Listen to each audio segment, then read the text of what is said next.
Shalom, kita lanjutkan pembacaan kita mengenai kehidupan para rasul suci. Kali ini Rasul Paulus seri kedua, yang seri pertama sudah kita bacakan, diambilkan dari buku Sinaksarion. Dari buku Sinaksarion, kehidupan para rasul suci, ya, yang diterjemahkan oleh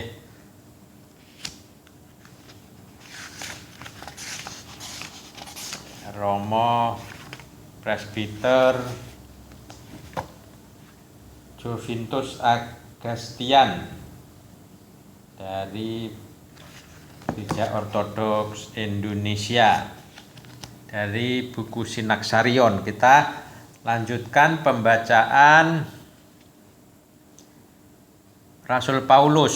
Yang pertama dulu sudah kita upload, kita lanjutkan untuk yang kedua. Jadi ketika itu orang-orang Yahudi, musuh Paulus yang keras kepala dan selalu berusaha menghasut agar terjadi kerusuhan melawan Paulus, tiba di Yerusalem dari Asia Kecil untuk menghadiri perayaan Pentakosta. Melihat Paulus di kota dan Tropimus orang Efesus ada bersamanya, maka mereka mengadukan Paulus kepada para imam kepala bangsa Yahudi. Para panitera tua-tua Yahudi menuduh Paulus telah menghina hukum Musa dengan tidak memerintahkan pengikutnya menjalani sunat. Ketika mewartakan penyaliban Yesus di mana-mana, mereka bersukacita karena mereka yakin akan dapat menangkapnya. Di tempat perayaan, ketika orang-orang Yahudi yang datang dari Asia Kecil melihat sang rasul suci berada di Bait Allah, maka tiba-tiba mereka berteriak-teriak menghujatnya, menggerakkan massa dan merengsek ke depan untuk menangkapnya dan berteriak, "Hai orang-orang Israel, tolong, inilah orang yang di mana-mana mengajar semua orang untuk menentang bangsa kita dan menentang hukum Taurat dan tempat ini, dan sekarang ia membawa orang-orang Yunani pula ke dalam Bait Allah untuk menajiskan tempat suci ini." Jadi sebab mereka telah melihat Trofimus dari Efesus bersama-sama dengan Paulus. Sebelumnya mereka bersama dengan Paulus di kota, dan mereka menyangka bahwa Paulus telah membawa dia ke dalam Bait Allah. Jadi ayat 28-30. Dengan suara teriakan-teriakan itu, semua orang di kota itu bersama-sama bergerak dan berlari. Para perusuh menangkap Paulus, menggelendangnya keluar dari Bait Allah, dan segera menutup pintu-pintunya. Mereka ingin membunuh Paulus, tetapi tidak di dalam Bait Allah, agar tidak mencemari tempat suci itu. Pada saat itu informasi telah sampai kepada kepala pasukan bahwa di kota telah terjadi kegemparan. Dengan segera dia menyiapkan pasukannya, menghentikan pemukulan atas Paulus. Lalu sang komandan mengambil Paulus dan memerintahkan Paulus diikat dengan 2 rantai besi. Kemudian dia hanya bertanya siapakah dia dan apakah yang telah diperbuatnya. Massa berteriak-teriak kepada sang komandan agar Paulus dibunuh. Namun karena gengkemparan dan suara yang hiruk-pikuk di tengah-tengah massa, maka dia terlalu paham kejahatan apa yang telah dilakukan oleh Paulus. Lalu diperintahkannya Paulus untuk dibawa ke benteng. Sejumlah besar orang mengikuti sang komandan dan pasukannya, berteriak menuntut kematian Paulus. Ketika Paulus dibawa menaiki anak tangga benteng, dia minta sang komandan untuk diizinkan menyampaikan beberapa patah kata kepada massa. Akhirnya disetujui. Maka Paulus berdiri di anak tangga menghadap ke orang banyak dan berbicara keras-keras dalam bahasa Ibrani. Katanya, "Hai saudara-saudara dan bapak-bapak, dengarkanlah apa yang hendak kukatakan kepadamu sebagai pembelaan." Bisa dibaca Kisah 22 ayat 1. Lalu dia mulai memberitahukan mereka bahwa dia adalah bekas pejuang hukum Taurat, dan bagaimana di jalan arah ke Damsyik dia telah dibutakan oleh cahaya surgawi, dan telah melihat Tuhan yang telah mengirim dia ke bangsa-bangsa kafir. Tetapi gerombolan orang banyak itu tidak mau lagi mendengarkannya, dan mulai berteriak-teriak kepada sang komandan, "Lenyapkan orang seperti ini dari bumi. Baginya tidak layak untuk hidup." Sambil berteriak-teriak mereka melepas baju serta menghambur-hamburkan debu ke udara. Sang komandan memerintahkan Paulus untuk dibawa masuk ke dalam barak dan menyuruh menyesah dengan cambuk, agar dia dapat tahu kenapa orang-orang itu berteriak-teriak penuh nafsu amarah terhadap Paulus. Namun ketika dia sedang diikat dengan tali kulit, Paulus berkata kepada prajurit yang berdiri di dekatnya, "Apakah sah bagimu mencambuk seorang warga Roma sebelum ia dijatuhi hukuman?" Ketika si prajurit mendengar kalimat itu, dia pergi ke komandannya dan berkata, "Perhatikanlah apa yang engkau perbuat kepada orang itu, dia adalah warga Roma." Lalu komandan itu datang dan berkata kepadanya, "Katakanlah kepadaku, apakah engkau seorang Romawi?" Dan dia menjawab, "Iya." Sang komandan menjadi gelisah lalu berkata, "Kewarganegaraan itu kubeli dengan harga yang mahal." Kisah 22 ayat 22 sampai 28.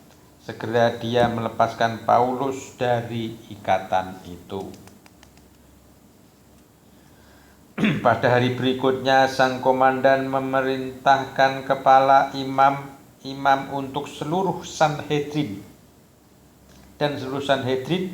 untuk datang kepadanya dan menghadapkan Paulus kepada mereka.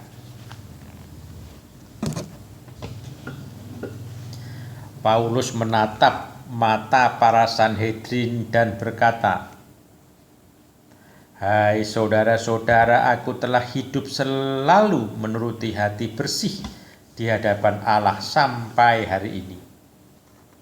Lalu kepala imam Ananias memerintahkan orang yang dekat dengan Paulus untuk menampar mulutnya. Kemudian Paulus berkata kepadanya, "Allah akan menampar engkau, hai tembok yang dikapur putih-putih. Engkau duduk di sini untuk menghakimi aku menurut hukum Taurat. Namun engkau melanggar hukum Taurat oleh perintahmu untuk menampar aku." Kisah 23 ayat 1-3. Kumpulan itu terdiri dari sebagian orang golongan Saduki, dan sebagian lain golongan Farisi.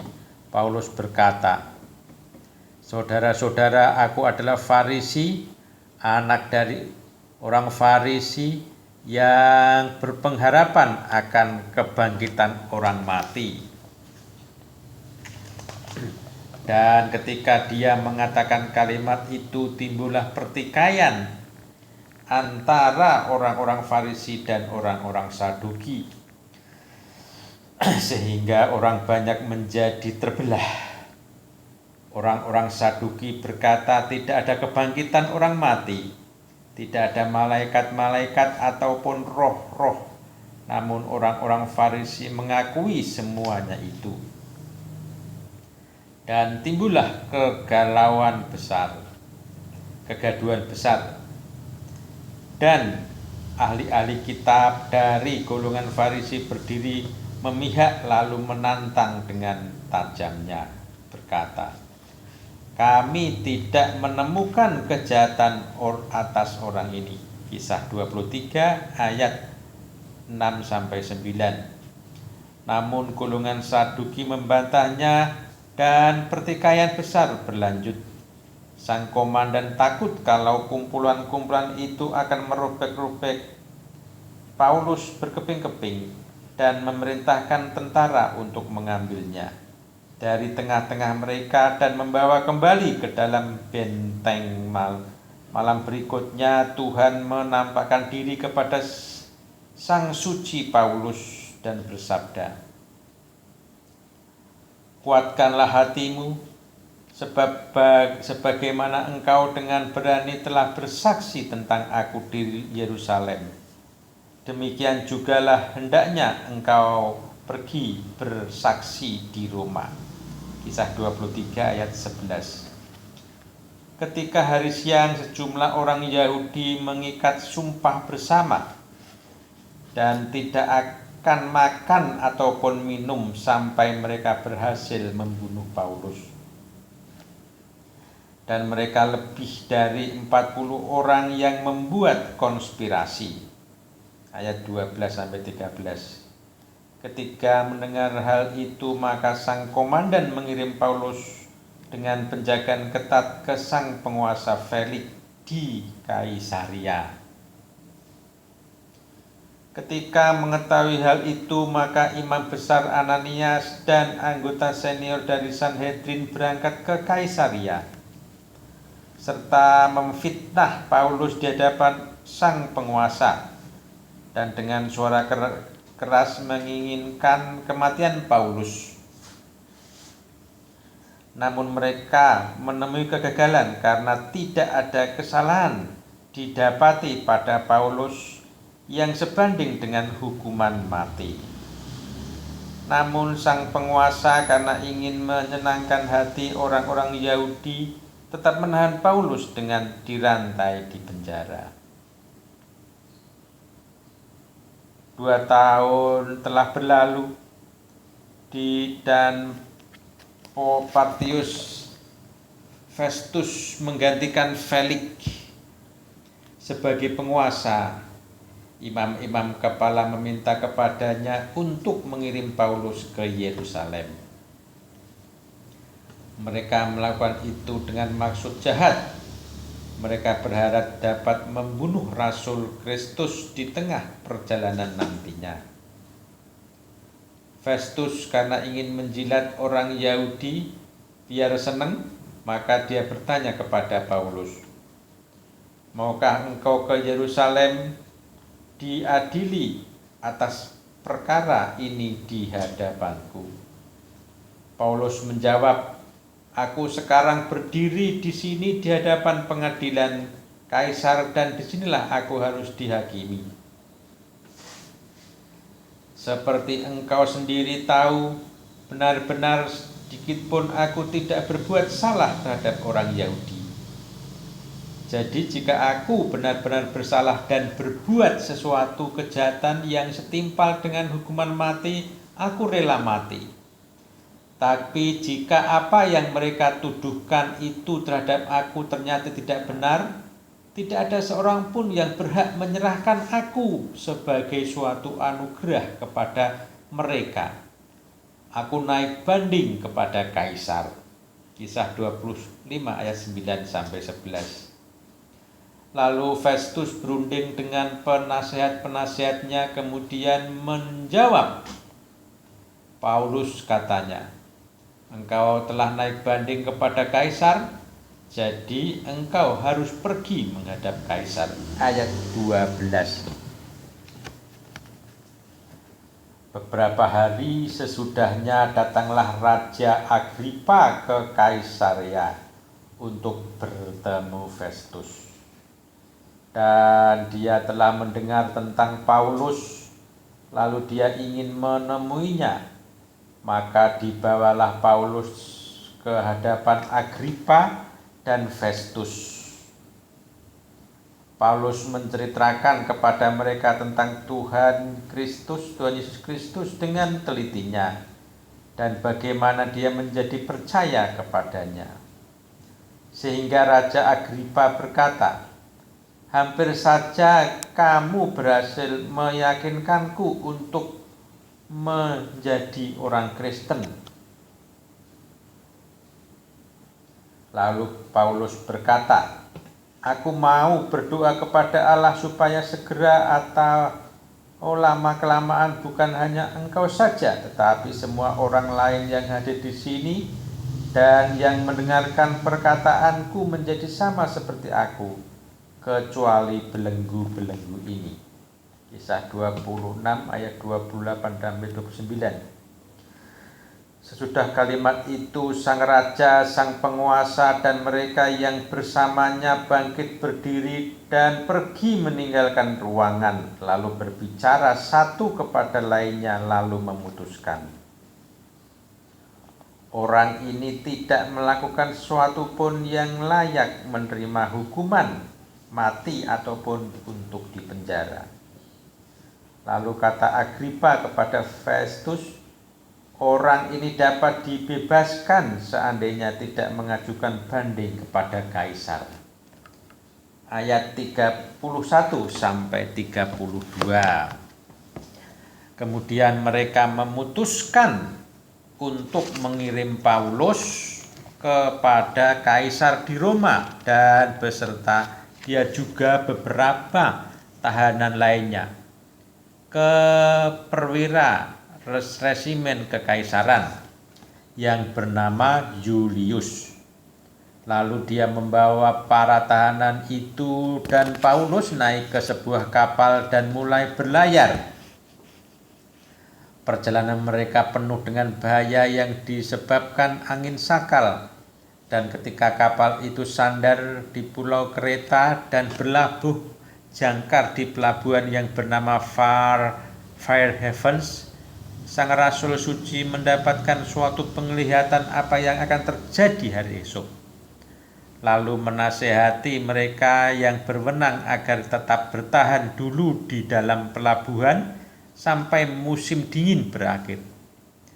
Tapi si perwira lebih percaya kepada nahkoda dan penilik kapal daripada kata-kata Paulus. Ketika mereka sampai ke laut yang dalam, datanglah angin yang kuat yang menimbulkan gelombang-gelombang yang sangat besar, dan kabut pun menutupi permukaan laut sehingga selama 14 hari mereka tidak melihat matahari ataupun bintang-bintang di waktu malam, sehingga mereka tidak tahu di mana posisi dan kapal mereka sudah di mana diombang-ambingkan gelombang. Dan dalam keputusasaan mereka tidak mempunyai keinginan makan selama berhari-hari, dan telah memperkirakan maut akan menjemput mereka ke kapan saja.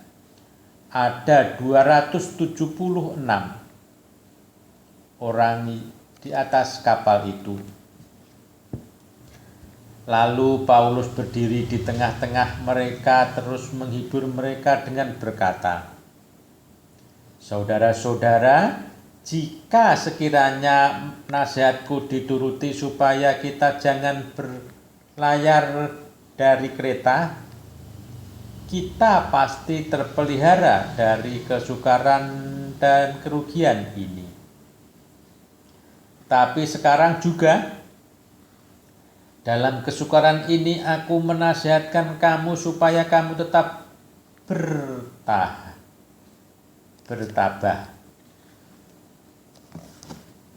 Sebab tidak seorang pun di antara kamu yang akan binasa, kecuali kapal ini.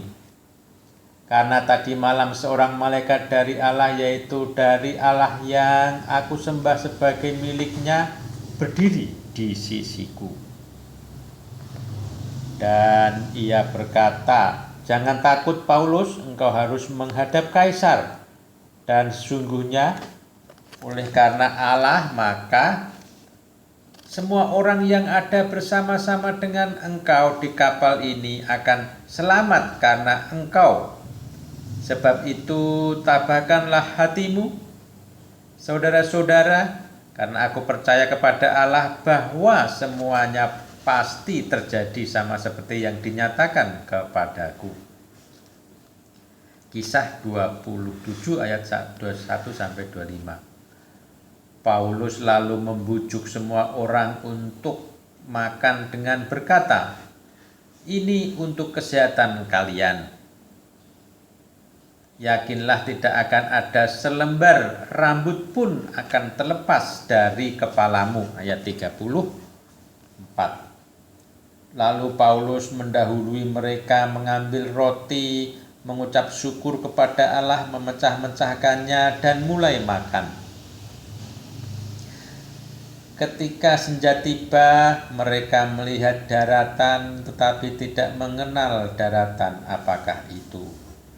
Mereka mengarahkan kapal ke pantai, namun menjelang malam kapal mengalami kandas.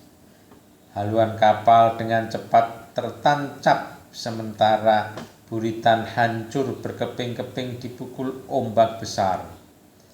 Tentara-tentara itu berpikir untuk menghabisi semua tahanan, khawatir kalau mereka menyeburkan dirinya ke laut untuk melarikan diri. Tapi sang perwira ingin menyelamatkan Paulus, mencegah mereka dari maksud tersebut, lalu memerintahkan mereka semua yang bisa berenang untuk melompat ke laut untuk mencapai darat. Akhirnya mereka melakukan apa yang terbaik yang mampu mereka lakukan untuk diri mereka sendiri. Sebagian tetap tinggal di kapal, sebagian di pecahan potongan kapal. Akhirnya semua bisa selamat dan terbebas dari laut. Kemudian diketahui bahwa pulau itu bernama Melita, sekarang bernama Malta. Pulau itu bukan suatu tempat tinggal yang baik. Penduduknya masih barbar. Nampak pada mereka tidak ada keramahan sedikit pun. Namun karena saat itu hujan dan dingin, penduduk asli itu bermurah hati menyalakan api unggun untuk menghangatkan mereka yang basah kuyup. Dari laut, sementara Paulus sedang bermaksud membesarkan api dengan memasukkan kayu bakar ke dalam api, tiba-tiba seekor ular keluar dari api unggun tersebut dan dengan cepat membelit dan menggigit tangan Paulus. Ketika penduduk setempat melihat ular berbisa itu tergantung di tangannya, mereka berkata satu kepada lainnya, "Tidak ragu lagi kita kalau orang ini adalah seorang pembunuh. Sebab meskipun ia luput dari laut, namun keadilan tidak membiarkannya tetap hidup." Kisah 28 ayat 4.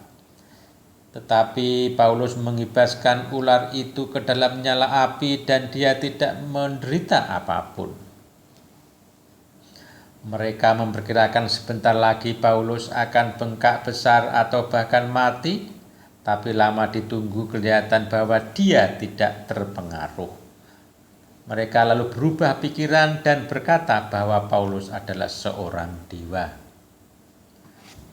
Gubernur pulau itu seorang yang bernama Publius membawa mereka yang selamat dari laut tersebut ke rumahnya dan melanjutkan perawatan selama 3 hari. Sementara ayah sang gubernur terbaring sakit karena demam dan menderita disentri. Paulus mendatanginya, berdoa kepada Tuhan, lalu menumpangkan tangannya ke si sakit itu dan menyembuhkannya. Sesudah itu semua orang-orang sakit di pulau itu juga datang ke sang rasul suci dan juga disembuhkan.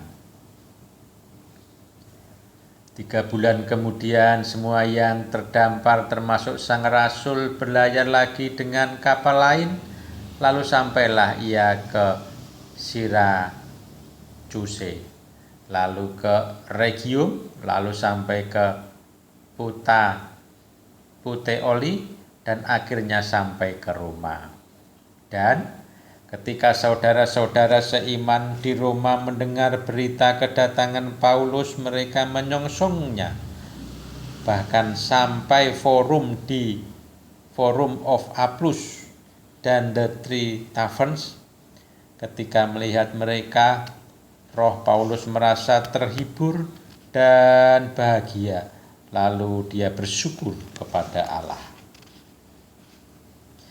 Di Roma, si perwira yang menyertai para tahanan itu dari Yerusalem menyerahkan mereka kepada kapten pasukan pengawal, tetapi Paulus diizinkan untuk tinggal terpisah. Disertai seorang tentara yang menjaganya, Paulus tinggal di Roma selama 2 tahun penuh dan menerima semua orang yang berkunjung ke rumahnya tanpa rasa takut, dan dengan sangat berani memberitakan tentang kerajaan Allah dan menyiarkan Tuhan kita Yesus Kristus. Sampai di sini kehidupan dan karya Paulus telah tercatat di buku Kisah Para Rasul yang ditulis oleh Jana Suci Lukas. Karya-karya dan penderitaan selanjutnya dari dirinya sendiri dikisahkan di surat kedua yang dikirimkan ke jemaat Korintus sebagai berikut. Dalam perbandingan dengan dokumen lainnya, dalam tugas sangat berlimpah-limpah, didera dengan cambuk luar batas, di penjara sangat sering dan seringkali dalam ancaman bahaya maut dari orang-orang Yahudi. 5 kali aku disesah. Setiap kalinya aku menerima 40 kali kurang 1 cambukan. 3 kali aku didera dengan kayu, 1 kali dilempari batu, 3 kali aku mengalami kapal karam. Sehari semalam aku terapung-apung di laut, dalam perjalanan sering dalam bahaya di air, dalam bahaya perampokan, dalam bahaya dari bangsaku sendiri, dalam bahaya dari para penyembah berhala, dalam bahaya di kota, dalam bahaya di alam liar, dalam bahaya di laut, dalam bahaya karena sahabat-sahabat palsu, dalam kelelahan, dalam kesakitan, sering dalam penjagaan, dalam kelaparan dan kehausan, sering dalam puasa, dalam kedinginan dan ketelanjangan. 2 Korintus 11 ayat 23 sampai 27. Telah melintasi panjang dan lebarnya dunia ini dengan berjalan kaki dan dengan naik kapal, sang Rasul Paulus juga menyaksikan surga tinggi, terangkat ke tingkat ketiga di surga, karena Tuhan menghibur rasulnya di tengah pekerjaan-pekerjaan beratnya yang diusahakan demi namanya yang suci ditunjukkannya padanya berkat surga yang mata tidak pernah melihat, dan di sana dia mendengar sesuatu yang tiada dapat terkatakan, yang orang tidak dapat melukiskannya.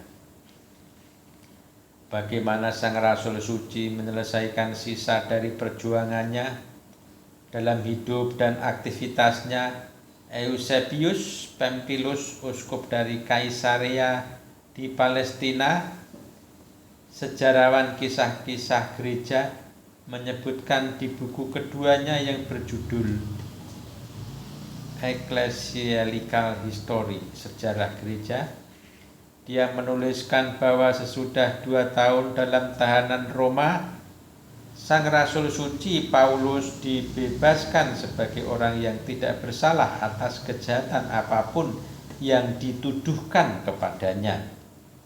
Dan selama 10 tahun dia mengabarkan firman Allah di Roma dan di daratan di wilayah barat. Jana Suci Simeon Metaprastes menuliskan sebagai berikut.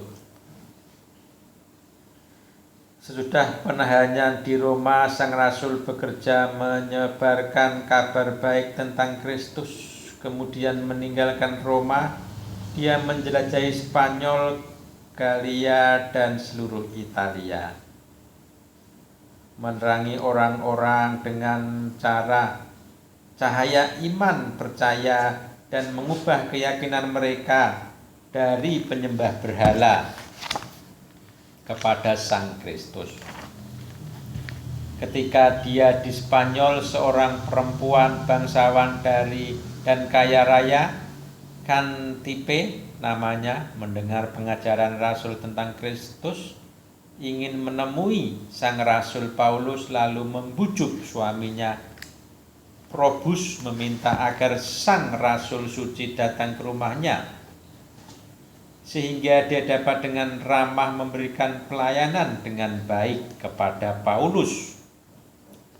Ketika sang Rasul Paulus memasuki rumahnya, nyonya itu memandang wajahnya, nampak tulisan di kening Paulus, tulisan keemasan berbunyi, Paulus sang pengajar Kristus.